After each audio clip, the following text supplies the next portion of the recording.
Coming up on Desu-Tv, Delaware State University is taking control over how the coronavirus in its own way. See how the university has made a safe environment for all its students and staff.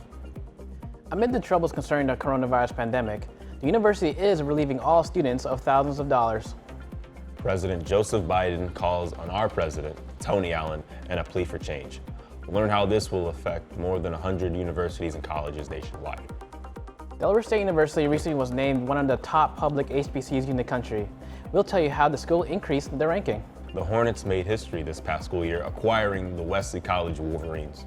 See how the universities are connecting their students through the power of we.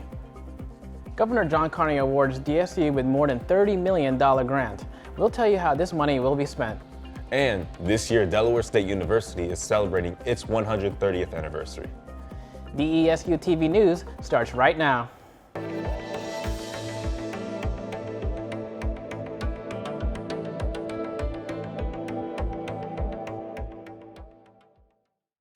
It's a test that students do not have to study for, but passing it is still a must. Good afternoon, I am Kent Milligan. I'm Wes Dorsalis. Students at Delaware State University are now required to test at least once a week for COVID-19. The few unvaccinated students with medical or religious exemptions must test twice a week. Testing is done Monday through Thursday on both DSU's main and downtown campuses from 9 to 2 p.m.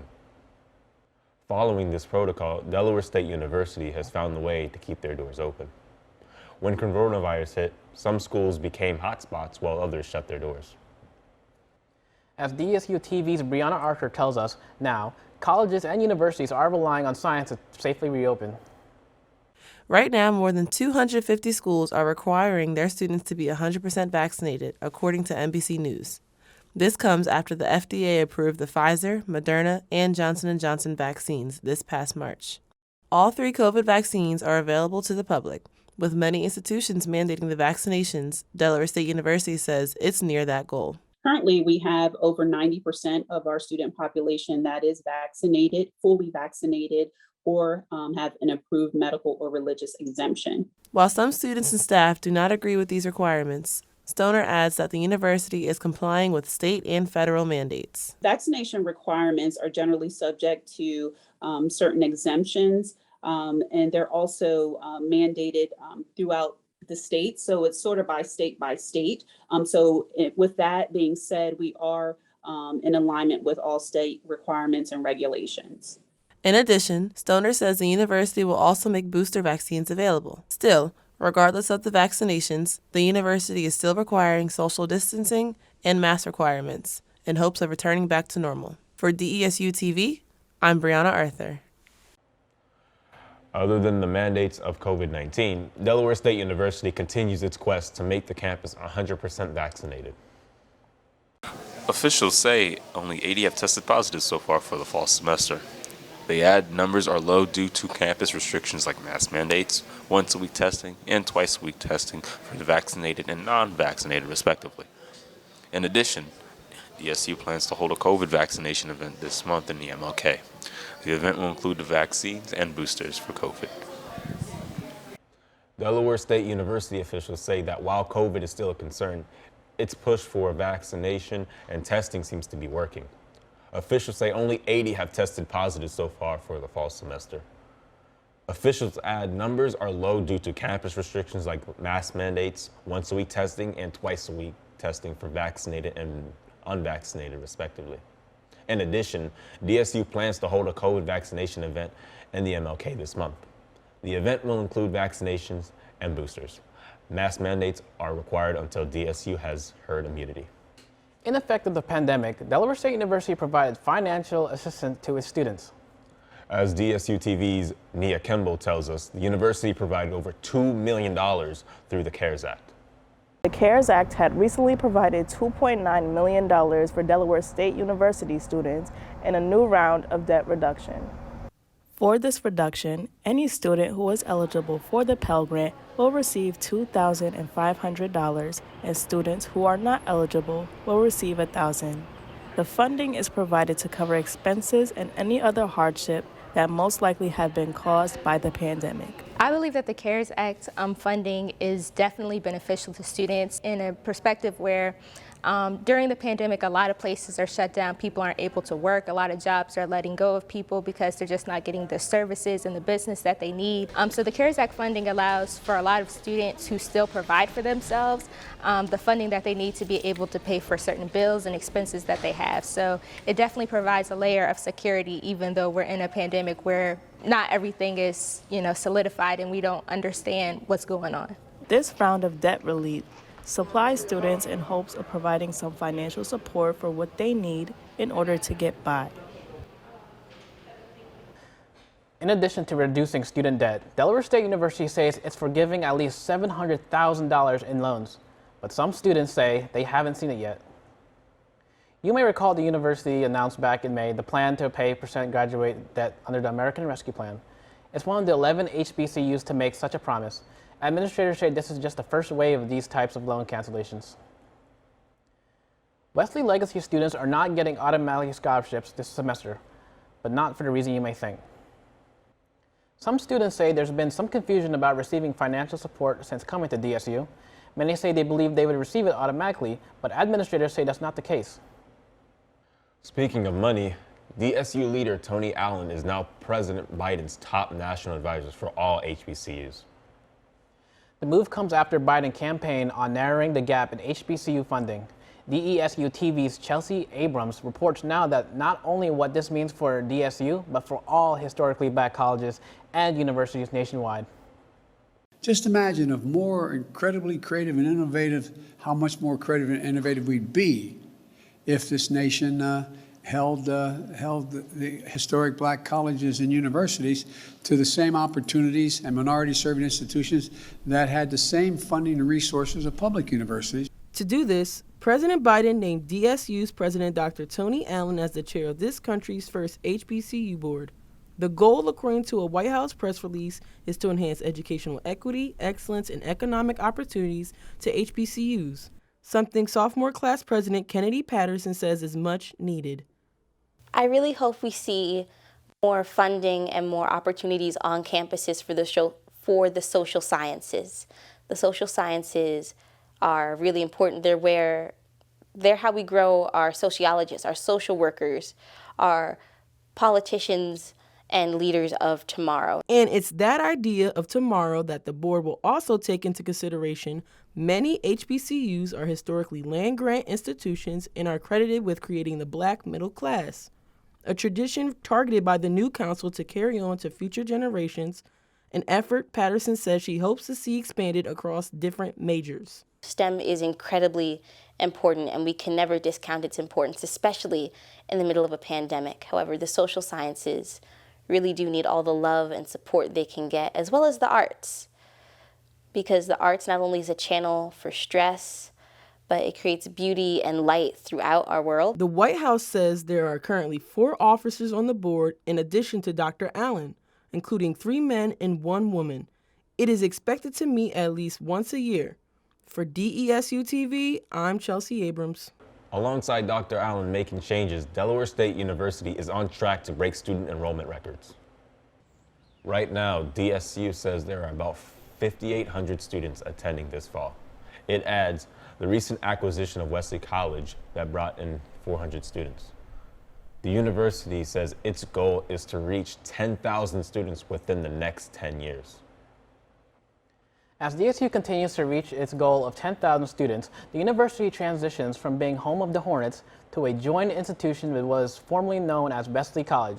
We have seen a lot of changes, and with that comes challenges, but with also new adventures. With such a big change, not only from the acquisition, but from also within the university because of COVID restrictions, many students are adjusting. Most students are welcoming all students, including Wesley Legacy students. As Hornets and the former Wolverines unite, adjustments are coming to DSU as we begin our new COVID normal, including expanding our campus walls. Wesley College is now officially called Wesley College of Health and Behavioral Sciences and remains located in downtown Dover. The completion of the 147-year institution's acquisition by DSU was completed July 1st of this year. In addition to classrooms, downtown DSU also has its early college high school. Downtown campus isn't the only exciting news. Delaware State University is now one of the top historically black colleges and universities in the country. As DESU TV's Gwenna Gentle tells us that honor comes with a ton of potential. It's the announcement nearly 1,500 higher education administrators wait anxiously for each year. U.S. News and World's Top Colleges report. This year, DSU cracked the top 5 as the third highest rated HBCU, and honor student Kayla McKinley says brings her great pride. I think it just shows how well the university is doing, how well the students are doing, and just how good our school is, and yeah. According to the DSU website, the university moved up 28% due to the fact that students with Pell Grants now graduate at the same 6-year rate as non-Pell Grant recipients, in addition to increased alumni and faculty support. Something student athlete Caitlin Wilson says she has experienced firsthand. I would say definitely through academics and our faculty for sure. I know specifically in my major, they do give us many grants and provide us with many opportunities to succeed outside of college. Along with the top 3 overall HBCU distinction, the report also names DSU in the top third of all research universities nationwide. Distinctions, Wilson says, will attract new students. The ranking is important for future students who want to come to college or looking at schools to see where they're compared, where our school is compared against others, and also you want to know you're spending your money in the right place. For DESU TV, I'm Gwenna Gentle. In addition to making strides outside the walls, DSU is making changes within. Coming up, DSU has made several renovations around campus, including Conrad Dining Hall and ETV Building. Also, stay tuned to check out the newly appointed police chief of DSU, and as well as recently hired directors of the campus competing programs. All of this and more when we return. The Laws program gets $10,000 in financial support. The Law Studies program at DSU has received funds from Morris James LLP for students and upcoming students that plan to take LSAT, Law Studies Admissions Test. Now, the future of the Laws program could see a potential increase for publicity and students. Also, it could be the cheapest it's ever been, making it easier for students to apply. Change is something Delaware State is focusing on, like noticeable changes to the campus we all know and love, beginning this fall. One of those changes is the Conrad Dining Hall. The dining hall has been given a more modern look with renovated bathrooms and a bigger floor plan. This can be beneficial for patrons to social distance while getting their food.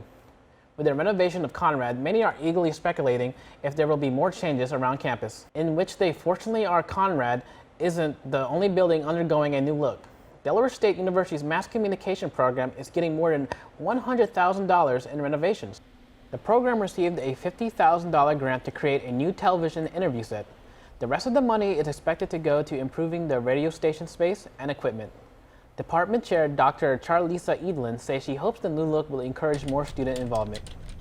So I'm hoping that the renovations will get students excited about who we are and what we do, and spawn more student organizations or just more students involved in the organizations that we have.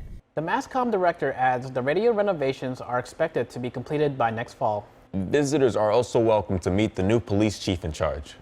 As DESU TV's Brianna Arthur tells us, he brings in a wide range of experience.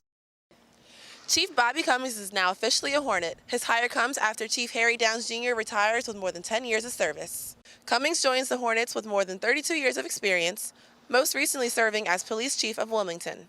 Cummings says maintaining security is a high priority on campus. He adds that he plans to hire new police and security officers, as well as provide mental health response training. Cummings is now the 4th police chief in DSU history. For DESU TV, I'm Brianna Arthur. A new atmosphere can be seen right next door to the ETV building. Delaware State is expecting to receive its largest grant in history. As DESU TV's Gwenna Gentle tells us, this grant is aimed for future Hornet generations and the Child Care Center. Delaware State University has had this early education center and playground behind me that has been a part of the university's campus for years now. Thanks to a $30 million grant from the state of Delaware, the program will be expanding. University officials say the money will be used to construct an early childhood innovation center, as well as expanding affordability in childcare. This grant is part of the bigger $120 million federal grant under the American Rescue Plan Act.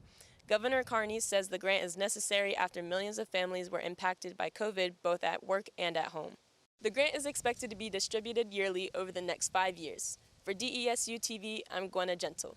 DSU alumni team up with graduates from UMES in the university's latest art gallery exhibit, Points of Juxtaposition. The name of the exhibit is a tribute to the 6 men who created their group known as the 6 Points of Juxtaposition back in 2008. DSU's art gallery director, Jennifer Gunther, says the work is a presentation of each of the artists' perspective of life being Black in America in all different professions. It's that unique juxtaposition of professions that I think really lends itself to a gathering of very creative art. The free exhibition is on display on the main campus in the William C. Jason Library. Visitors are welcome Wednesday to Friday from 10 a.m. to 4 p.m. Coming up shortly, from one historical moment to another, the campus is receiving recognition for its greenery. Plus, it's getting chilly outside and it's time to turn back the clock. Hear how it could affect your health and later learn how the school commemorated 130 years of its existence. Next time you're on campus, look around and take notice of the many species of trees around campus.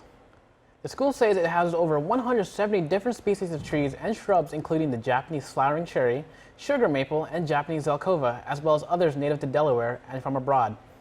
Many of the trees are marked with plaques and can be found with an interactive map. The project was started by Dr. Susan Yost, a herbarium educator, as a way to care for the campus trees and in honor of Arbor Day. With different seasons comes different allergies, including those from trees. But did you know your pet can also suffer from allergies too? Most of you know that humans can be allergic to their pets, but did you know that your dog or cat may actually be allergic to you? Dogs, just like humans, can suffer from allergies, and just like people, their suffering can be caused by something in the air, on their skins, or something in their food. This can be seasonal year-round. Scientists say that 1 in 5 dogs in the USA suffer from some type of allergy, and the number is rising. Dog allergies usually start to develop between 1 and 3 years of age, and may start as late as 6 or 8 years. Scientists say that dogs with allergies usually have symptoms like chewing on paws. Paws are the only place where dogs have sweat glands which become inflamed with allergies. Scratching or licking their bodies, redness in the eyes, sneezing, or even hair loss. Researchers say that there are many allergies out there and are trying to find the best ways to help dogs and their allergies like humans. Start bringing your dogs in earlier from your walks because it's getting a little chillier and darker outside. Desu-TV's Nia Campbell tells us how the cold weather and change in the time could impact your health. Grab your coats, hoodies, boots, and a cup of hot coffee, Hornets. It's the season for bundling up and turning back the clocks. It's starting to get very chilly outside, and DSU students are encouraged to start dressing warm. With the temperature dropping down to a whopping 34 degrees, medical experts are telling students to take precaution as we head into the cold and flu season. University officials urge all students, faculty, and staff to get the flu vaccine, practice hand hygiene, and to stay home if you are feeling sick. Students are encouraged to adjust their clocks because it also happens to be daylight saving time. Though students are happy to get that extra hour of sleep, experts warn falling back an hour can cause changes in moods, accidents, and in serious cases, heart attacks or strokes. It will begin again in April of 2022. For Desu-TV, I'm Nia Campbell. Staying with health news, research studies show there are different ways to help relieve disease and pain. Many of you may have heard about using hemp to relieve cancer pain, but what if I told you it may also cure the disease? Researchers in the chemistry department at Delaware State University are now extracting cells from marijuana plants to study its reaction with cancer. One graduate researcher says the hope is to also involve undergraduates in another STEM field. The CBD hemp is like a big topic now. And so basically what we're going to do is teach them how to extract it themselves, get them interested in it, and then we're connected with the biology department so that they could test it. Thomas adds the ongoing experiment could ultimately lead to additional research funding. Next up, a one-on-one with DSU's new band director and basketball coaches. The atmosphere is getting a little competitive as students stay active in this year's intramural sports. Plus, Rehoboth gets a 100% chance of approaching Storm. Stay tuned for an exclusive look into the band's performance. All of this and more on DSU-TV when we return. Delaware State University takes the Rehoboth Beach Bandstand by storm. Hundreds of people, including DSU alumni, danced and cheered to the musical talents of the university's marching band, including The Elegance and the Eye of the Storm drumline. This is the first time the band has been back to Rehoboth since COVID started. The performance is typically an annual event dating back to more than 35 years. As they continue to get back to normalcy, they are undergoing the new guidance of the new band director. Along with the excitement of the band, students are excited to get back into intramural sports for the fall semester. It's no secret that DSU has several school sports, but did you know that you don't have to be a student athlete to play? Effort as the sports are open to all DSU students and spectators are encouraged to come out. If you're into basketball, we have some new Hornets. The men's and women's Hornet basketball teams are all under new leadership. Desu-TV's Chelsea Abrams reports both coaches come with a wealth of knowledge and experience. Pay attention to the courtside this season for the men and women's basketball teams kick off their season. Miss E.C. Hill is the new Lady Hornets head basketball coach. Her former experience includes playing for both the WNBA and the American League basketball team. On the men's side, Stan Waterman comes to DSU after his time as a United States basketball coach and former college player. Both team seasons officially kick off in November with the MEAC play starting in January. For Desu-TV, I'm Chelsea Abrams. Look out, Hornets, a new storm is brewing here at Delaware State University. In August, Mr. Sidney Sissoms was hired as the new band director for the approaching Storm Marching Band. Not only a DSU alumni, but a band alumni as well. Mr. Sissoms is excited to be home and is looking forward to this new phase of approaching Storm Marching Band. I'm just excited about being home, finishing up my career here, and I'm just excited about this opportunity, looking forward to what God has in store for me and the Delaware State University Band Program.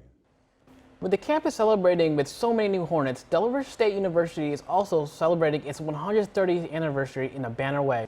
Take a look at these new pennants showcasing past Hornet athletes around Alumni Stadium. The project started last year and was completed for students to return this fall. DSU's Sports Information Director says the total cost was under $25,000 and is the first renovation of its type since 2007. As you can see, DSU has a lot to celebrate, and the university is officially 130 years old, and while it's come a long way from being established in 1891. It also relishes in celebrating its deep roots in history and tradition. Our celebration is very joyous because not only have we continued to exist, we have continued to thrive as an institution.